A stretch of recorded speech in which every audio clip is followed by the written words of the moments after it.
Hello and welcome to Learn English Vocabulary.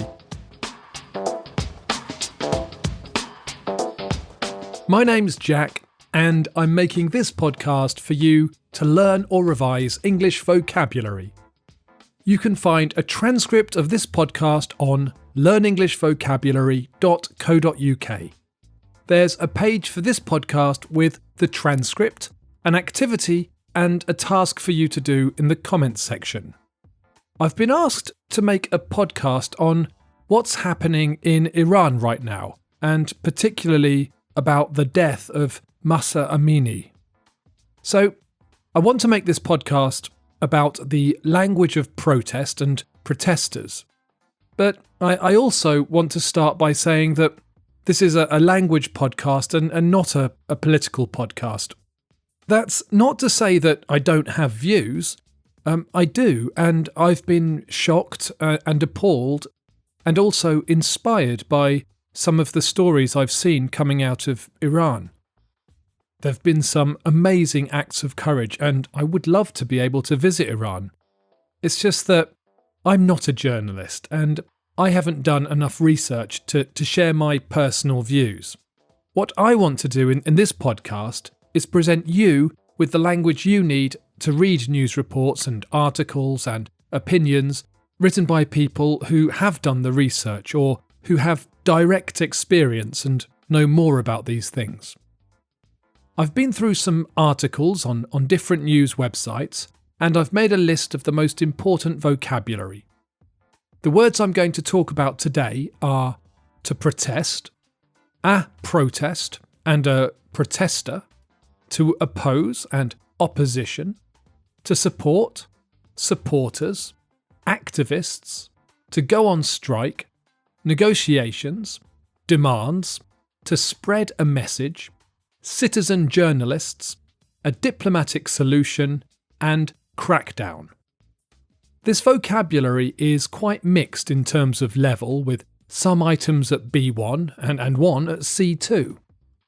I think that this podcast will be most useful for learners at B2 C1, and I'll put it in the B2 section on the Learn English Vocabulary website. I'm going to start with the verb to protest. This means to complain about something, usually publicly. Most commonly, people protest at public meetings, which are called protests. Can you hear the difference in the pronunciation? The stress shifts, and so in the verb, the first vowel sound is weak, protest.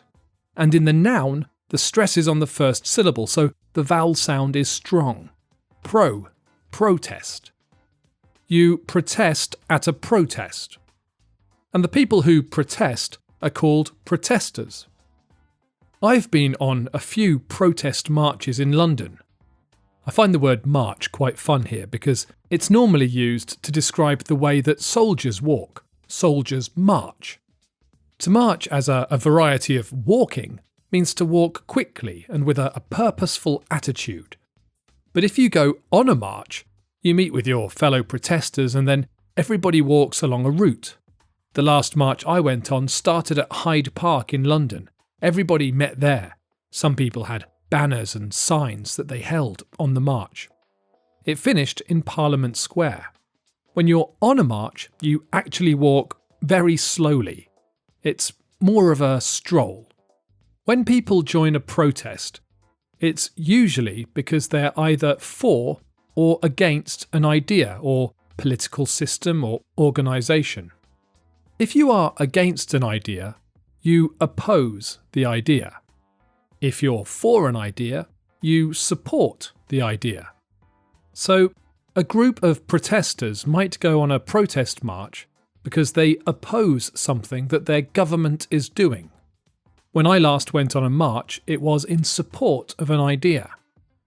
When lots of people oppose an idea, we often use the noun opposition. This means the total disagreement or all the feelings against the idea.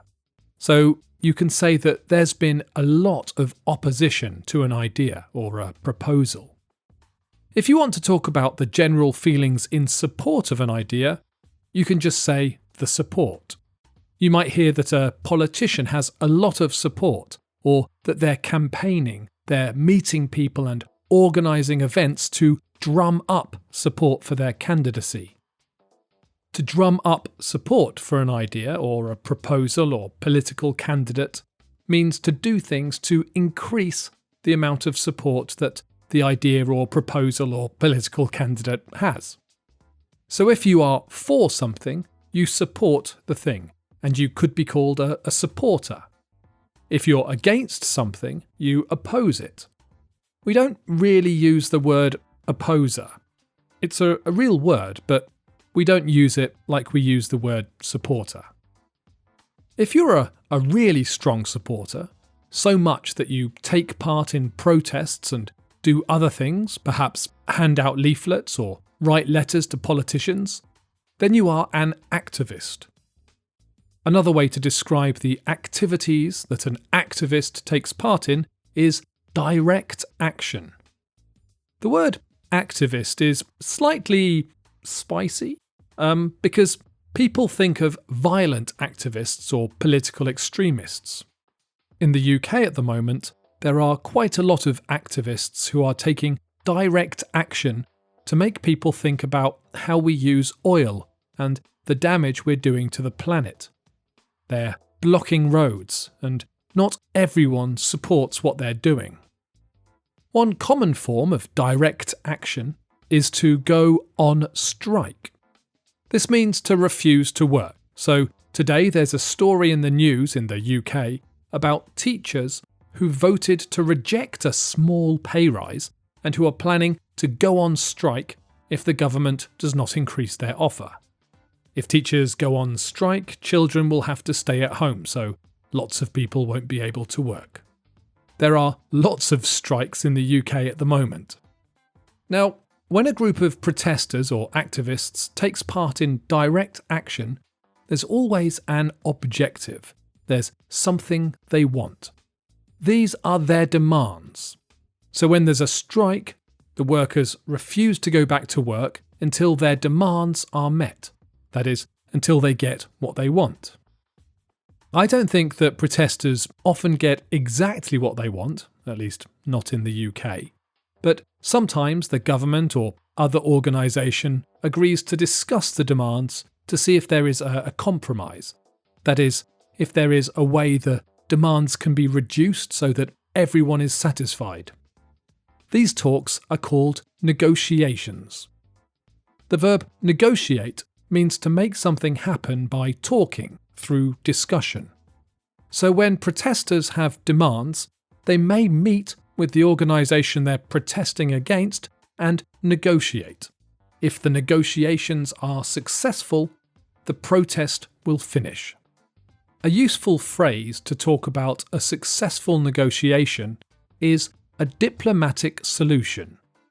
So the adjective diplomatic comes from the official representatives of countries who manage the relationships between their nations. Diplomats get together and discuss matters that affect their countries, and they're very good at being diplomatic. If you are diplomatic, you do things in a way that does not cause offence, that does not make people angry. A diplomatic solution happens when a negotiation is successful and everybody is satisfied. I don't think these solutions make people happy, but at least they aren't angry. Earlier, I mentioned that there are groups of environmental activists who are taking direct action at the moment in the UK. They want to stop people using private vehicles and to stop burning oil. But that's the end goal of their protest. The short-term goal is to raise awareness of the topic. The word raise means to make something higher. Awareness is the level of knowledge about a topic in the general public. If you raise awareness, you make more people know about the topic. Another phrase that comes up in stories about these protesters is to spread a message. So a message is just information that's passed to another person. Texts on mobile phones are short messages. We also use the word to talk about the main meaning of a film or story. I think that when protesters are trying to spread a message, the word message has both those meanings. On the one hand, it's just information that they want other people to know. On the other hand, there's a key meaning behind their action. One of the phrases I've seen a lot in news stories about Iran is citizen journalists. I think that this is quite a new phenomenon, but it will be more common in the future. So, a journalist is normally someone who collects information about events and reports back to a newspaper or news channel. These people are professionals. A citizen journalist means a regular person who collects information and shares it, usually online. There has been a lot of debate about Twitter recently, and I heard one journalist say that Twitter is essential because it's where people share photos and videos. So, for getting information about situations and events happening in places that professional journalists are not allowed to go, Twitter is very important. And the people who record videos and share pictures and stories are called citizen journalists. The last word I want to talk about today is crackdown. This is quite a dramatic sounding word and is used when an organisation tries to deal with a problem in a very severe way. So, I just searched news sites for examples and there are crackdowns on bad trading practices. The German government is considering a crackdown on eco-activists after a cyclist was killed. Government crackdowns are probably the most common and will involve the police really focusing on one problem for a while. Okay, I've just spoken about 15 words and phrases related to protests. I'm now going to do something that I do in another podcast that I work on for the British Council. I'm going to challenge you to remember this vocabulary by reading you 10 sentences with gaps in them. I'll read each sentence twice, and I want you to try to think of the correct word or phrase from the language I've spoken about today. If this is too tricky to do just listening, you can find the transcript and an interactive version of this gap fill on the Learn English Vocabulary website on the page for this podcast. Number 1. All of the groups are coming together to form huge protests. All of the groups are coming together to form huge protests. Number 2. Anti-government have entered an 8th week. Anti-government have entered an 8th week. Number 3. Was badly beaten by government forces. Was badly beaten by government forces. Number 4. In an incredible act of courage, a famous actress became an when she posted an image on her Instagram account. In an incredible act of courage, a famous actress became an when she posted an image on her Instagram account. Number 5. Shopkeepers and factory workers in Iran have gone as widespread protests raged across the country. Shopkeepers and factory workers in Iran have gone as widespread protests raged across the country. Number 6. 3 were arrested after the authorities claimed they were acting as foreign agents. 3 were arrested after the authorities claimed they were acting as foreign agents. Number 7. The protests will continue if the authorities do not listen to the people. The protests will continue if the authorities do not listen to the people. Number 8. University students have staged sit-down strikes of the anti-government protests. University students have staged sit-down strikes of the anti-government protests. Number 9. Despite the strikes and demonstrations continue. Despite the strikes and demonstrations continue. Number 10. The more I read about the situation, the less confidence I have in the chance of a... The more I read about the situation, the less confidence I have in the chance of a... Okay, I hope that this podcast is useful and that this vocabulary will help you read and understand the stories coming out of Iran and other stories about protests and activists around the world.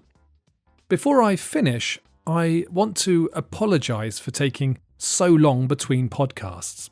You see, I've been very busy working on projects for other organisations that pay me, and I've also been really busy working on my new project, English Focus. I'm delighted to see that so many people have completed the placement test and that I've had some really great support from some listeners to this podcast. I'm still working out the final bugs with the developers, but we'll open some classes soon.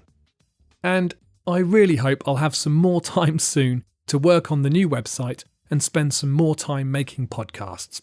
So, if there are any topics or songs or scenes from a film that you'd like me to talk about, or anything else you'd like to hear, I would be delighted to make a podcast for you. So please visit learnenglishvocabulary.co.uk and say hello. Thanks for listening.